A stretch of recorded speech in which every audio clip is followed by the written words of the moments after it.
Okay, this is going to be a very, very interesting lesson. It's the lesson called car, and you're going to draw a car. I'm going to assume that you would like to draw Tesla, but you don't have to do that. Let's assume that you're going to draw Tesla, and here's an image of one. Now, if you wait a minute, I'll go turn the music off so it won't be so confusing. Just a minute.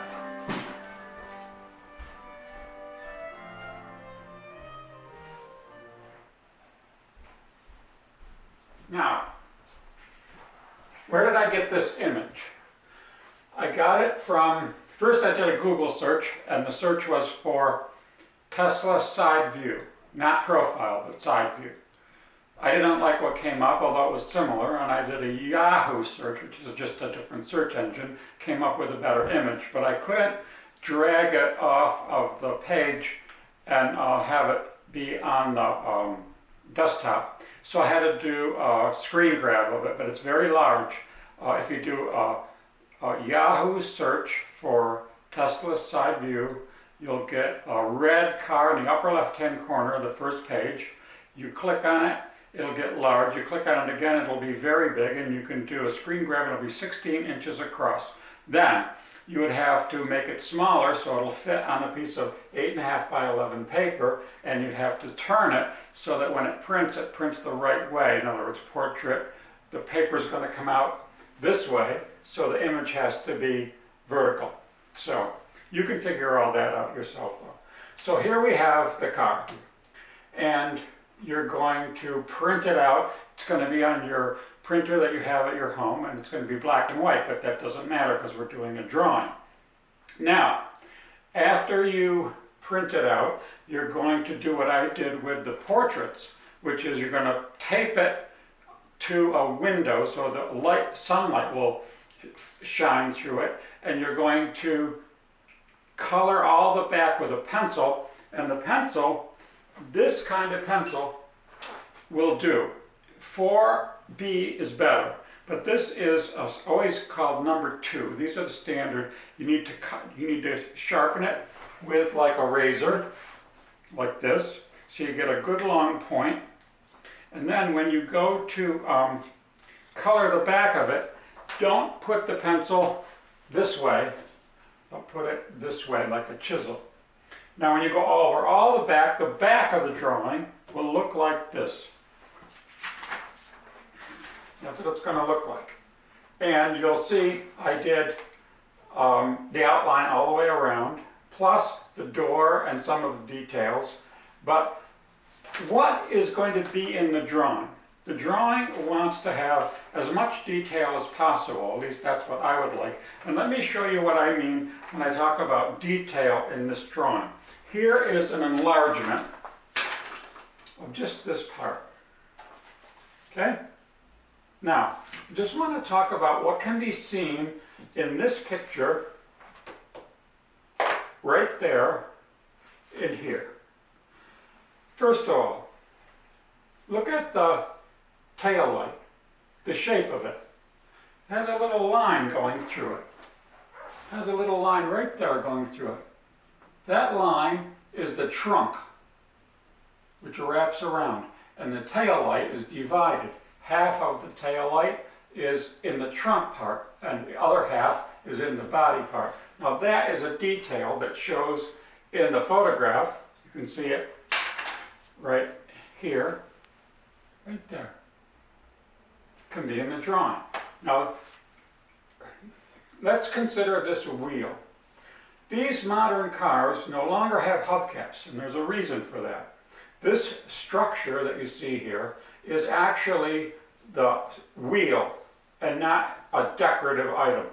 The gold or silver thing in here is called a disc, and it's the brake.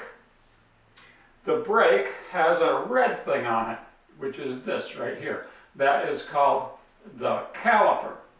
A caliper, on your bicycle, there's the wheel. I'll just draw it as a matter of fact. On your bicycle, if you look down from above, the wheel looks like this, and the brakes look like this. And when you pull the lever, these go in like that and grab the wheel. This is looking at it from above. Grab the wheel and make it slow down and stop. That is what this is. And this caliper, seeing if you could get in there and see it, is to that disc, sits on top of it, just like a bicycle. And when you step on the pedal, they come in and grab that disc. Now it gets even more interesting. There are these shapes. 1, 2, 3, 4, 5, 6, 7, 8, 9, 10. 10 of these. What do they look like? They look like a fan. They are a fan because the brakes, when you put them on, especially at high speed, they get tremendously hot. And the only way to cool it down is with air. So they made the wheel shape into a fan so that as the wheel is turning, it will drive air onto the brake and cool it off. Then there's another thing. 1, 2, 3, 4, 5. Those are the bolts that hold the wheel to the car. What's this line? That is the door. Very odd shape. What is this? Door handle. Now, I don't expect all of that. Well, I do. As much detail as you can put in your drawing, I would like to see. Now, what else are we going to talk about here? I want to tell you also that one other thing. You see this image is different from this image, but it's taken from the same image on the computer. But I thought that this was too dark, and the windows particularly didn't show the detail. So in my computer, I changed the image. So that it got lighter and more contrasty, so that, for example, this line becomes more clear and it's hard to see here. How did I do that? I used a program which comes with almost all, now even on your phone, it's an image adjustment program, and it looks like this. Here's the image, and I asked it exposure. I made it lighter. Contrast, I made it more contrasty. I made those adjustments, and then I printed it, and it came out like that instead of like that. Lastly, I have to get a prop in order to explain something. I want to talk about the issue of whether or not a tire, this is like, sounds like I'm joking, like that letter I wrote you when you were at camp. Do the tires, when the car is traveling this way, do the tires turn clockwise? Or do they turn counterclockwise? And that, even though it's not part of the assignment, is the most important thing in this lesson, and I'm going to show you with that brass nut and bolt that you have one of and I have one of. I'll be back in 1 minute with it. Just a minute.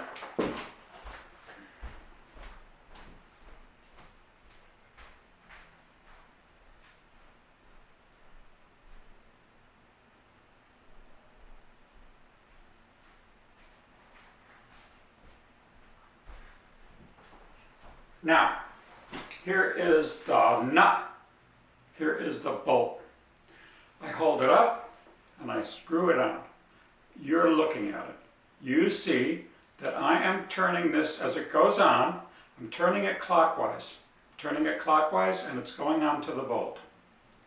But if I turn the bolt around and continue to turn it onto the bolt, now I am turning the bolt counterclockwise, even though it's going in the same direction. So this way is counterclockwise, except for me it's clockwise. And this way is counterclockwise, and it's all the same direction, which means that clockwise and counterclockwise is not a function of the object. It's a function of how you see the object and not the object. It's relative to your point of view. Point of view. So, that's the concept for that. One other thing. What is this? This is going to be a painting of Loki. I've started it. I have the wood to do it. But the first step is, you got it. You got to transfer it. It's going to be a painting 7 inches high by 6.5 inches wide. I'm going to tape it.